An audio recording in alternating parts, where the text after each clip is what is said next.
മന്ത്രി K B Ganesh Kumar അഭിനയിക്കാത്തത് അനുമതി കിട്ടാഞ്ഞിട്ടാണോ? സുരേഷ് ഗോപി അഭിനയിക്കുന്ന അനുമതി ലഭിച്ചിട്ടാണോ? ഇതേക്കുറിച്ചാണ് ഇന്നത്തെ വീഡിയോ. ഫിലിം പ്ലസിലേക്ക് എല്ലാവർക്കും സ്വാഗതം.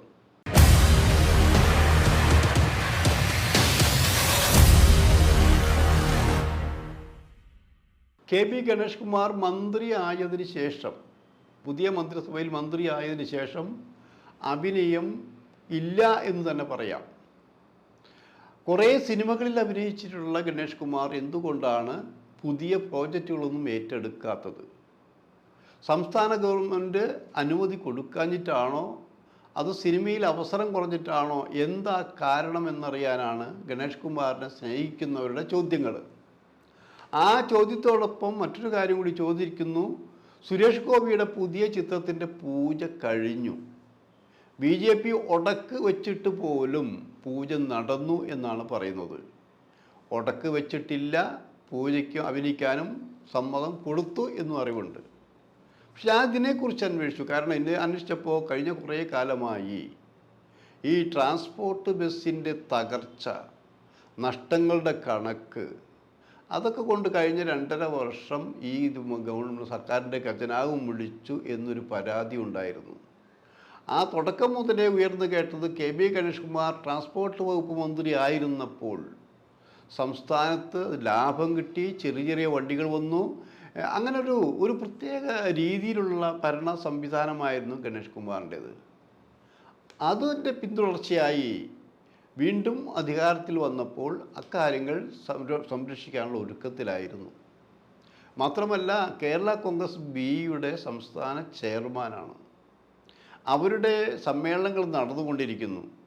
കഴിഞ്ഞ ദിവസങ്ങളിൽ കൊല്ലത്ത് വെച്ചിട്ടാണ് ഒരു വലിയ സമ്മേളനം നടന്നത്. ആ സമ്മേളനത്തിൻ്റെ ഉദ്ഘാടനം ആയി വന്നത് ബഹുമാനപ്പെട്ട മുഖ്യമന്ത്രിയാണ്. മറ്റൊരാൾ CPIയുടെ സംസ്ഥാന സെക്രട്ടറി ബിനോയ് വിശ്വമാണ്. അങ്ങനെ നിറയെ ആളുകളെ കൊണ്ട് സമ്മേളനം കഴിഞ്ഞു. ആ സമ്മേളനത്തിൽ ഒരുക്കത്തിലായിരുന്നു ഗണേഷ് കുമാറും മറ്റുള്ളവരെന്ന് പറയുന്നുണ്ട്. അതുകൊണ്ടല്ല സിനിമയുടെ കാര്യം എന്ന് പറയാൻ കാരണം, സിനിമയിൽ സത്യത്തിൽ ഗണേഷ് കുമാറിനെ ഉപയോഗപ്പെടുത്തിയിട്ടേ ഉള്ളൂ. ഏത് കാര്യത്തിന്? നിർമ്മാതാക്കളുടെ, സംവിധായകരുടെ, മറ്റുള്ളവരുടെ കാര്യത്തിന്. അപ്പോൾ നിങ്ങൾ ചോദിക്കും, ഗണേഷ് കുമാർ നല്ല നടനാണോ എന്ന്. എന്താ സംശയം? ഗണേഷ് കുമാർ നല്ല നടൻ തന്നെയാണ്. നമ്മൾ ഗണേഷ് കുമാറിൻ്റെ സിനിമകൾ കണ്ടവരാണ്. ആക്ഷൻ സിനിമയുണ്ട്, പോലീസ് ഓഫീസർമാരുടെ ഇതുണ്ട്, കോമഡി ടച്ചുള്ള കഥാപാത്രമുണ്ട്, അവാർഡ് ടൈപ്പുള്ള സിനിമകൾ അഭിനയിച്ചിട്ടുണ്ട്, ഇതൊക്കെ ചെയ്തിട്ടുണ്ട്. സിനിമയെക്കുറിച്ച് നന്നായിട്ട് അറിയാം. പക്ഷേ ഇതൊക്കെ കഴിയുമ്പോഴും നിങ്ങൾ കണ്ടിട്ടുണ്ടോ എന്നറിയില്ല. സിനിമാക്കാരുടെ കൂടെ നടന്നൊരു കാലഘട്ടം ഉണ്ടായിരുന്നു ഗണേഷ് കുമാർ എന്ന ചെറുപ്പക്കാരന്. ആ ചെറുപ്പക്കാരൻ സിനിമാ വൃത്തങ്ങളിൽ ഓമനത്തം തുളുമ്പുന്ന ചെറുപ്പക്കാരൻ തന്നെയായിരുന്നു. അന്ന് ഗണേഷ് കുമാറിൻ്റെ അച്ഛൻ മന്ത്രിയോ MP യോ അതല്ലെങ്കിൽ ശക്തനായ രാഷ്ട്രീയ നേതാവുമായിരുന്ന ബഹുമാനപ്പെട്ട R ബാലകൃഷ്ണപിള്ളയായിരുന്നു. ആലോചിക്കണം. അവരിൽ കാര്യങ്ങൾ സാധിക്കാൻ ഗണേഷ് കുമാറിനെ ഉപയോഗപ്പെടുത്തിയിട്ടുണ്ട്. അങ്ങനെ കുറേ വില്ലന്മാരും ബിരുദന്മാരും ഒക്കെ ഇവിടെ ഉണ്ടായിരുന്നു. കാര്യം കഴിയുമ്പോൾ കാണാൻ കേട്ടോ എന്ന് പറഞ്ഞ് വിചാരിച്ച പടവും കൊടുക്കില്ല ഒന്നും. അങ്ങനെയും കുറേ പറ്റിക്കൽസിനൊക്കെ ഗണേഷ് കുമാർ വിധേയനായിട്ടുണ്ട്. ഇതെല്ലാം അറിയാം. വീണ്ടും അധികാരത്തിൽ തിരിച്ചു വരുമ്പോൾ ഇവർക്കൊരു വീണ്ടും ചക്ക വെട്ടിയാൽ ഈച്ച വരുന്നവരെ അറിഞ്ഞു കൊള്ളുമ്പോൾ ഗണേഷ് പറയും, ഇനിയും ഞങ്ങളെ കൊണ്ടൊക്കെ ആവശ്യങ്ങളുണ്ട് അല്ലേ എന്നുള്ളത്. എന്നാലും ഇവന്മാർക്കൊരു നാണമില്ല. ഞാൻ ഗണേഷിൻ്റെ ഏറ്റവും പുതിയ പടം ഗഗനചാരി എന്നുള്ള സിനിമയാണ് നമ്മൾ ഒടുക്കം കണ്ടത്. ഇവിടെ അജിത്ത് വിനായക, കൊട്ടാരക്കരക്കാരനായ അജിത്ത് വിനായകയാണ് അതിൻ്റെ നിർമ്മാതാവ്. അദ്ദേഹം കുറേ സിനിമകൾ ചെയ്തിട്ടുണ്ട്. അപ്പോൾ ആ സിനിമയുടെ സ്ക്രിപ്റ്റ്, കഥയൊക്കെ ഒരു 5-6 വർഷം മുമ്പ് നിർബന്ധിച്ച് ഗണേഷ് ഏൽപ്പിച്ചതാണ്. ഇതൊന്ന് വായിച്ച് നോക്കണം, ഇത് കൊള്ളാവുന്ന സിനിമയ്ക്ക് പറ്റിയതാണെന്ന് പറഞ്ഞ് അതങ്ങനെ വെച്ചുകൊണ്ട് നോക്കുകയാണ് അങ്ങനെ സിനിമ ചെയ്യാൻ തോന്നിയത്. ഗണേഷിൻ്റെ നിർബന്ധപ്രകാരമാണ് ഗഗനചാരി ഉണ്ടാവാനും കാരണം. അതിന് സ്പെഷ്യൽ അവാർഡുകളും കിട്ടിയിട്ടുണ്ട്. ആ സിനിമ കാണുമ്പോൾ ഒരു കോമഡി ടച്ചുള്ള കഥാപാത്രമായിട്ടല്ലേ നമുക്ക് ഗണേഷിന് തോന്നാൽ. അങ്ങനെ എത്രയോ സിനിമകളുണ്ട്. പക്ഷേ ഗണേഷിന് പറഞ്ഞ വാക്ക് പാലിച്ചു കൊടുത്തൊരു സംവിധായകനുണ്ട്, ഷാജി കൈലാസ്. അതേപോലെ രഞ്ജി പണിക്കർ എന്ന എഴുത്തുകാരൻ. ഈ 2 പേരും ഗണേഷിന് മോശമല്ലാത്ത രീതിയിൽ റോളുകൾ കൊടുത്തിട്ടുണ്ടെന്ന് ആലോചിക്കണം. അപ്പം അങ്ങനെയും ചിലരുണ്ട്. പക്ഷെ എൻ്റെ മനസ്സിൽ നിറഞ്ഞു നിൽക്കുന്നൊരു കഥാപാത്രമുണ്ടെന്ന് ആലോചിക്കണം. തുടക്കത്തിൽ, അതായത് ഗണേഷ് കുമാറിൻ്റെ ആദ്യത്തെ നായക കഥാപാത്രമായ സിനിമ ഇരകൾ. മോശക്കാരനല്ല അത് ചെയ്തിട്ടുള്ളത്. KG ജോർജ് സിനിമയെക്കുറിച്ച് അരച്ച് കലക്കി കുടിച്ച് 101 ആവർത്തിച്ചൊരു സംവിധായകൻ. അദ്ദേഹം സംവിധാനത്തോടൊപ്പം തന്നെ അതിമനോഹരമായ തിരക്കഥകളും ചെയ്യുന്നതുകൊണ്ടാണ് ഓടിയില്ലേ എന്നുള്ളതല്ല സിനിമയുടെ കാര്യം. ഒരു പെർഫെക്റ്റ് സിനിമയാക്കി മാറ്റാൻ എപ്പോഴും KG ജോർജ് ശ്രമിച്ചിട്ടുണ്ട്. അങ്ങനെ ഓരോ സിനിമയും KG ജോർജ് വ്യത്യസ്തമായ സിനിമകളായിരുന്നു. ഇരകൾക്ക് മുമ്പെടുക്കുന്ന പരിശോധിക്കുമ്പോൾ അത് വേറെ വ്യത്യസ്തം, ഇരകൾക്ക് ശേഷം എടുത്തത് വേറെ വ്യത്യാസം. അപ്പം ഇരകൾ തന്നെ കാണുമ്പോൾ നമുക്ക് ഡൈമെൻഷൻ എന്താണ് പറഞ്ഞേക്കുന്നത്, ഇത് ഇന്ദിരാഗാന്ധി കൊല്ലപ്പെട്ടതിൻ്റെ എടുത്തൊരു സിനിമയാണെന്ന്. പക്ഷെ നമുക്ക് പെട്ടെന്ന് അത് ദഹിക്കില്ല. അതൊരു ക്രിസ്ത്യൻ കുടുംബത്തിൻ്റെ പശ്ചാത്തലത്തിൽ ഉരുത്തിരിയുന്ന കഥാപാത്രം. അവിടുത്തെ നായക കഥാപാത്രമാണ് ചെറുപ്പക്കാരൻ ബേബി. ആ ബേബിയെ അവതരിപ്പിക്കാൻ പലരെയും ഒരു KG ജോർജ് ശ്രമിച്ചു നോക്കി. കാരണം നടൻ സുകുമാരൻ, അത് പൃഥ്വിരാജിൻ്റെ ഫാദർ സുകുമാരൻ ഈ സിനിമയുടെ ഒരു നട്ടെല്ലായിരുന്നു ആലോചിക്കണം. അങ്ങനെ അന്വേഷിച്ചപ്പോഴാണ് ഗണേഷ് കുമാറിനെ തന്നെ നായനാക്കാൻ തീരുമാനിച്ചത്. അതായത് തെറിക്കുന്ന യൗവനം, രോഷാകുലനായ ചെറുപ്പക്കാരൻ, ഇങ്ങനെയുള്ള ബഹുമുഖങ്ങളുള്ളൊരു കഥാപാത്രത്തെ അന്വേഷിച്ചപ്പോൾ അത് ഗണേഷ് തന്നെ മതി എന്ന് പറഞ്ഞു. ആ സിനിമ കാണുമ്പോഴറിയാം മെലിഞ്ഞ ഒരു ചെറുപ്പക്കാരനാണ്. ആ ചെറുപ്പക്കാരനാണ് ഇതിൻ്റെ ഇത്രയും പ്രശ്നങ്ങൾ ഉണ്ടാക്കിക്കൊണ്ടുള്ള ഒരു പടം ചെയ്തിരിക്കുന്ന ആലോചിക്കണം. അത് ആ സിനിമയുടെ ഒരു നട്ടെല്ല് തന്നെയായിരുന്നു.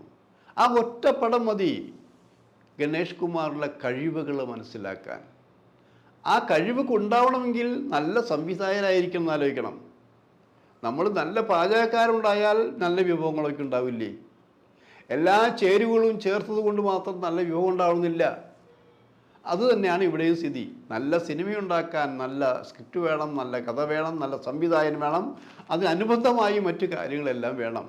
ഇതൊന്നും അറിയാത്തവരുടെ എത്ര പ്രഗത്ഭനായ നടനായാലും നടിയായാലും ഉണ്ടായാൽ ആ സിനിമയോ കഥാപാത്രങ്ങളോ വിജയിക്കണമെന്ന് ഇല്ല എന്ന് പല സിനിമകളിലൂടെയും പലരും തെളിയിച്ചിട്ടല്ലേ. അപ്പോൾ ഗണേഷ് കുമാർ അങ്ങനെ വന്നു. ഗണേഷ് കുമാറിന് ആ സിനിമയോടെ നിറയെ സിനിമകൾ കിട്ടുമെന്നാണ് വിചാരിച്ചത്. കാരണം ഗണേഷ് കുമാറിനെ ഉപയോഗപ്പെടുത്തുന്ന ആൾക്കാർ ഗുണമില്ല എന്ന് തോന്നിയപ്പോൾ അങ്ങനെ നിന്നു.